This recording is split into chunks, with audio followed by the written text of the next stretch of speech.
Hi అండి. Welcome to మంచి మాటలు. ఈరోజు మరొక మంచి స్టోరీ గురించి మన ఛానల్లో తెలుసుకుందాం. ఒక ఊరిలో ఒక అబ్బాయికి ఉరిశిక్ష అమలు చేస్తారు. కారణం అతను చేసిన తప్పులు. ఆ ఉరిశిక్ష సమయంలో ఆ అబ్బాయిని ఆఖరి కోరిక ఏదైనా ఉంటే చెప్పమని అడుగుతారు. అప్పుడు అతను నాకంటే ముందు నా తల్లిదండ్రుల్ని ఉరితీయమని కోరతాడు. అప్పుడు అక్కడున్న వాళ్ళు నీకదేం పిచ్చి కోరిక, జన్మనిచ్చిన తల్లిదండ్రులను ఉరితీయమంటావా?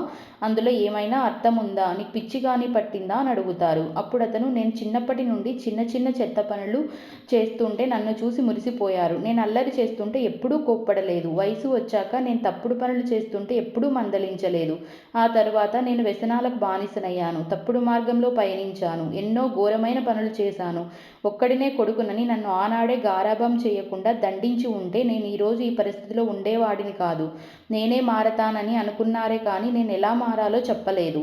నేను చేసే ఏ పనులకి తల్లిదండ్రులే అడ్డు చెప్పకపోవడంతో నేను చేసే పనులన్నీ కరెక్టే అనుకున్నాను. ఇప్పుడు అలాంటి పనులకు సమాజం అడ్డు చెబుతుంటే తెలిసొచ్చింది నేను నడిచింది తప్పుడు మార్గమని. అది వాళ్ళు ఆ రోజు అడ్డు చెప్పకపోవడం వల్లే. దానివల్లనే ఈరోజు నేను ఉరికంబం ఎక్కబోతున్నాను అని బాధపడతాడు. అందుకే నాకంటే ముందు నా తల్లిదండ్రులనే ముందు ఉరి తీయాలి అన్నాడు. అందుకే పిల్లల్ని చిన్నప్పటి నుండి సక్రమైన మార్గంలో పెంచాలి. ఎల్లప్పుడూ తల్లిదండ్రుల పర్యవేక్షణ పిల్లలపై ఉండాలి.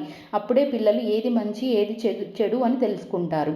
మా స్టోరీ మీకు నచ్చిందనే అనుకుంటున్నాను. నచ్చితే తప్పకుండా లైక్ చేయండి. మీ ఫ్రెండ్స్ అండ్ రిలేటివ్స్కి షేర్ చేయండి. సబ్స్క్రైబ్ చేసుకోవడం మాత్రం మర్చిపోకండి. Thanks for watching.